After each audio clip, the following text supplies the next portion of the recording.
In the very beginning, when we were first setting up the process of shooting a film in England, Munger told us we were treading on very thin ice, that the Antichrist would do everything not to have this picture made. For me, that was in one ear and out the other.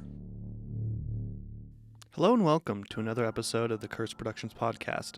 I'm your host, Jacob Kostachowski.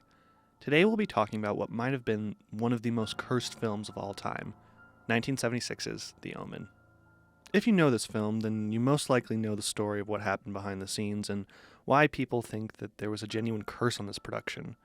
Now, I'm not really one to believe in curses or anything of the sort, but the events that happened before, during, and after the production all feel just a bit too weird to be a coincidence. To give a very brief summary of the film, we have the American ambassador to the UK, whose baby dies during childbirth.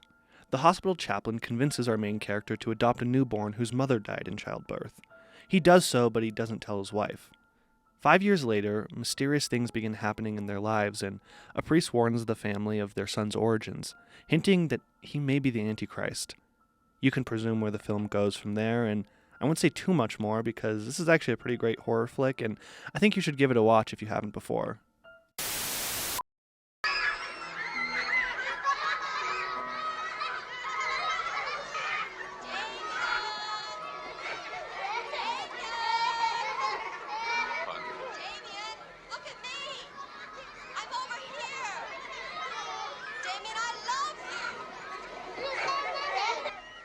Damien, it's all for you.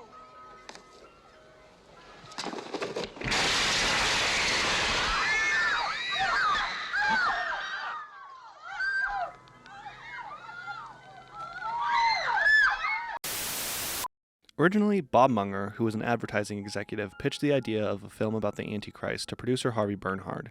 Munger, being a Christian, believed that the truest way to scare people was to show them the devil at work. And in this case, he thought a story where the Antichrist was a young boy would give a good fright in moviegoers. Munger pitched this idea with caution, though, warning Bernhardt that the devil did not want them to make this film. Bernhardt recalled him saying, quote, "If you make this movie, you're going to have some problems. If the devil's greatest single weapon is to be invisible, and you're going to do something which is going to take away his invisibility to millions of people, he's not going to want that to happen. The devil was at work, and he didn't want this film to be made." Troubles within the film started even before production began with the tragic suicide of Jonathan Peck, the son of lead actor Gregory Peck. And as you can imagine, this death destroyed Peck, and he was close to abandoning the project, but his agent convinced him to stay working so as not to lose himself in the grief. But the troubles only continued from there. When Peck flew out to London to begin filming, lightning struck the plane he was on. This isn't an anomaly, though. Every year at least one plane gets struck by lightning. But this wasn't the only one. Executive producer Mace Neufeld was also flying to London for the shoot when his plane also got struck by lightning. Strange things like this were not uncommon, so much so that Bernhard began to wear a cross on set. Believe it or not, another plane-related incident would happen when they began shooting as well. The director Richard Donner wanted an aerial shot of London for the beginning of the film, and they hired a small airplane to take them up to do that shoot. But at the last minute, the pilot canceled on them because someone offered a higher price. The plane crashed upon takeoff, reportedly flying into a flock of birds, disrupting the engine. Unfortunately, all the people on board passed away. Neufeld remembers another one of the tragedies that happened during production. I'll let him explain this one. The IRA at that time was in 1975 was very active in London. We're staying at a hotel on Piccadilly opposite Green Park. My wife and I were walking out of the hotel when suddenly there was a massive boom that set off a bomb a block and a half away. We were booked to go into Scott's restaurant, and they blew up the restaurant. As these things began to happen, we all became very wary. As filming rolled on, so did the disasters. One particularly chilling zoo scene had a group of wild baboons reacting violently to Damien's presence. According to Donner, Damien's mother, played by actress Lee Remick, was legitimately terrified while filming the sequence. For the safety of the cast and crew, an animal trainer had been brought on to deal with the baboons involved in the scene. He was killed the day after we shot there, Bernhard recalled. He was killed by a tiger. He grabbed him by the head and killed him instantly. Even after the film was finished, the curse seemed to live on, following those involved with it and inflicting them with unspeakable tragedy. The film's initial release was an obvious choice, June 6, 1976, or 6676. In August that year, a special effects genius named John Richardson got in a terrible car accident. He was in the Netherlands working on Richard Attenborough's A Bridge Too Far. In terms of the Omen, Richardson had executed a particularly gruesome decapitation scene. Richardson had survived his car accident in Holland, but his passenger assistant Liz Moore hadn't been so fortunate. She'd been beheaded. According to a local report, a sign in the vicinity clocked the distance to a nearby town, Omen, 66.6 kilometers. One of the film's stuntmen, Alf Joint, also went to work on A Bridge Too Far. He wound up in the hospital after one of his stunts went wrong. In one sequence, he was simply meant to jump from the roof onto an airbag, but he seemed to fall, abruptly and strangely.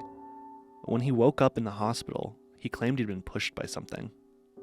Now, you might be thinking, what became of Harvey Stevens, the young boy who portrayed Damien?